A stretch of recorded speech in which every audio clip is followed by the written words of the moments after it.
এনসিপির বক্তব্য হচ্ছে হঠাৎ করে সরকার তাদের কিবলা পরিবর্তন করেছে। তারা লন্ডনে যে সেখানে সিজদা দিয়ে আসার পর একটা দলের কথা মতো তারা ফেব্রুয়ারিতে নির্বাচন দিচ্ছে। এইখানে যে অভিযোগটা তারা করছে সেই অভিযোগের ভিত্তিতে কি উপদেষ্টাদের বিরুদ্ধে কোনো অভিযোগ আপনারা আনতে চান না, তাদের সাথে একটা সুসম্পর্ক রেখে সামনে নির্বাচন পর্যন্ত যেতে চান? ব্যাপারটা কি তেমন কিনা? না, দেখুন, আমি প্রথম কথা হচ্ছে যে আমরা মানে সম্পর্ক খারাপ বা ভালোর প্রশ্ন আসবে কেন? সরকার প্রধান হিসেবে প্রধান উপদেষ্টা তিনি সুস্পষ্ট ভাষায় বলেছেন যে ফেব্রুয়ারিতেই নির্বাচন হবে। তো আমরা তো মানে সরকার প্রধানের বক্তব্যে আমরা আস্থা রাখতে চাই।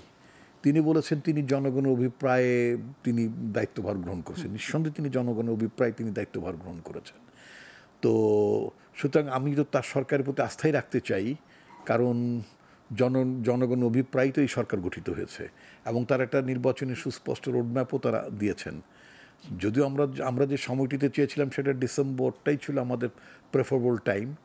তো সরকারের তরফ থেকে যেহেতু তারা সরকারে আছেন, এটা তো একটা আয়োজনের ব্যাপারও আছে, কারণ আমাদের দেশের শাসন কাঠামো তো একেবারেই মানে ভেঙে পড়েছিল।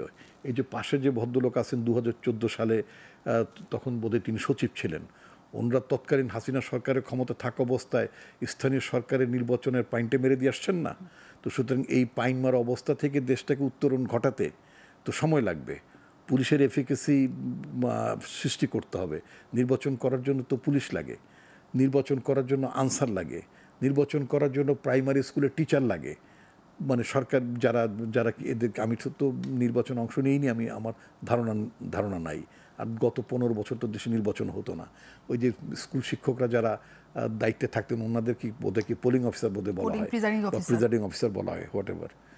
তো এই লোকগুলোর থাকা অবস্থাতেই তো দিনের ভোট রাতে হয়েছে। এই লোকগুলো থাকা অবস্থাতেই তো 100%-এর উপরে ভোট কাউন্ট হয়েছে।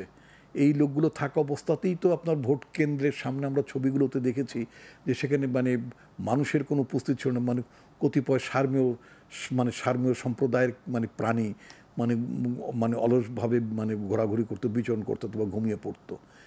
এই দৃশ্য তো আমরা দেখেছি। সুতরাং নির্বাচন কন্ডাক্ট করার জন্য তো আমি তো সেই আপনার মানে চন্দ্রগ্রহ থেকে তো আমি মানে লোকজন আমরা নিয়ে আসতে পারবো না। এর মধ্য থেকে কম্পারেটিভলি যারা এই অপকর্মগুলোর সাথে যুক্ত নন, জড়িত ছিলেন না, এই সমস্ত লোকগুলোকে বাছাই করে তারপরে তো আমাকে মানে নির্বাচনের আয়োজনে যেতে হবে। এই সরকারের ভেতরে যে সমস্ত এখন পর্যন্ত যে সমস্ত আপনার পতিত স্বৈরাচারের এজেন্টগুলো আছে, সুবিধাভোগী লোকজনগুলো আছে, তাদের কথা তো বিবেচনা রাখতে হবে। এরা ভেতর থেকে কি সাবোটেজ করছে। এই যেমন আপনি দেখুন, আপনার ইউনূস সাহেব একা তো একটা সরকার চালাতে পারেন না।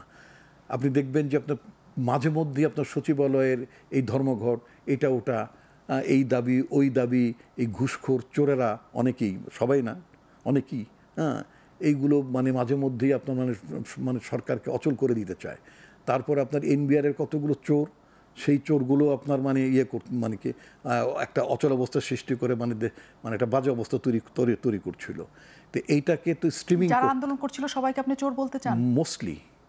মোস্টলি আপনি ওদের বাড়ি ঘরে খোঁজ নেন, ওদের সয় সম্পত্তির খোঁজ নেন, ওদের ছেলে মেয়ে কোথায় পড়ে এগুলো খোঁজ নেন, দেখেন এক বেটাও তো যখন টান দিছে সুতো, যখন টানছে তখন কিন্তু আন্দোলন সরে গেছে।